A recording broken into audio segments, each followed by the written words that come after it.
අපේ නිම්නට නැදෙව්ත් එක පින්තූරයක් ගන්න ඕනේ කිව්වනේ. ගන්න ගන්න. ඔන්න අද අපි මැලේසියාවේ තියෙන සන්නේ ලැබුණ එකට ගියා. අප්පට සිරි මේක නම් සුපිරි පොට්ටයක්. හොඳේ. ඒ කට්ටියත් ඉතින් දතකට මැදකට ලෑස්තිලා හිටියේ මොකක්ද ඇතුලේ වෙන්නේ කියලා බලන්න.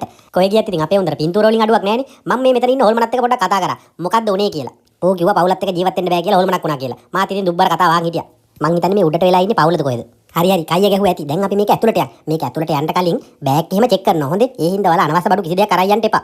ඇතුළට ආවට පස්සේ මෙයාලා මෙහිම අපේ අතේ පටියක් ගැට ගන්නවා. ඒ පටියට අදාළ සෙල්ලම් ටික ඔක්කොම අපිට කරන්න පුළුවන්. හොඳේ. වරින් පුතේ කරත්තයක් තියෙනවා ඒකයක්. ඒක යන්න බැරිද? සෝරි. මටත් ඉතින් ඕනේ නැති ලබන්නේ නැහනේ. හැම එකේම ගිහිල්ලා ඉඳ ගන්න හදනවා. මේ පාක් එක අක්කර ගානක් විශාලේන සද්දන්ත එකක් යන්න කලින් මේ ඉස්සරහම තියෙන මැප් එකේ ෆොටෝ එකක් ගහගෙන යන්න අමතක කරන්න එපා. තව ඉතින් ওই මැප් එකේ QR කෝඩ් එකකුත් තියෙනවා. ඒක ඔයාලා ෆෝන් එකට දාගන්නත් පුළුවන්. එතකොට දෙයියනේ කියලා යන තැන හරියට බලාගෙන ගියා හැකිනේ. ඉස්සෙල්ලාම අපි නඩෙත් එක්ක ගියේ මෙන්න මේ හොල්මන් මන්දිරේට. ඇත්තම කියනවා නම් මුන්ට අපිව බය කරන්න බෑ. මේ ඉන්න හොල්මන් පට්ට පේල්.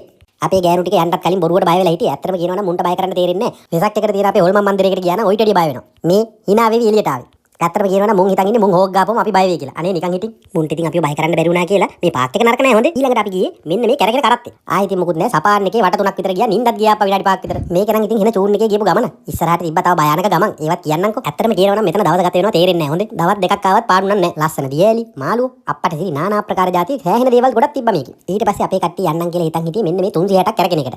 ඇත්තටම කියනවා නම් අපේ නඩේ දෙන්නයි ගියේ. මොකද මේකේ කලින් බාර කැරකිච්ච උන් කෑ ගහපු කෑ ගහILLට මටත් යන්න ඕනේ නෑ කියලා හිතුණා. ආයෙ අතක් පයක් වගේද කකුලක් මේ බලහන්කෝ. අනිත් පැත්තටම කරලා උස්සනවනේ. මේන් අපේ නඩේ බය නැති උන් දෙන්න. මුන්ටත් ඇයි රූමනාවක් තිබ්බා මාවත් යවන්න. මම නම් ගියේ නෑ පුතේ. එක සෙල්ලම් විතරක් නෙවෙයි. සිංහියෝ කොටියෙමත් හිටියා මේක ඇතුලේ. මේන් බුදි. ඉතින් නඩේ ගුරා හැරියට මං කට්ටියට নানা ආකාරයේ කෙබරාත ඇර ආවා. නැත්තම් මම දන්නේ නෑනේ මේ මොනවද තියෙන්නේ කියලා. මොකයි ඉතින් මං කියලා කලින් ඇවිල්ලා තියෙනවේ නෑනේ. ඉතින් මේකේ ලස්සන කුරුළු වෙනකුත් තිබ්බා. ඒක ඇත්තටම කියනවා නම් කූඩුව ඇතුළට අපිට යන්න පුළුවන්. අපි ෂේප් එකේ මේ කූඩුව අස්සට ගියා. ඒක ඇතුලේ කුරුල්ලෝ ඉන්නවා. নানা ආකාරයේ ලේනු જાති ඉන්නවා. සත්තු සෑහෙන ගොඩක් හිටියේ.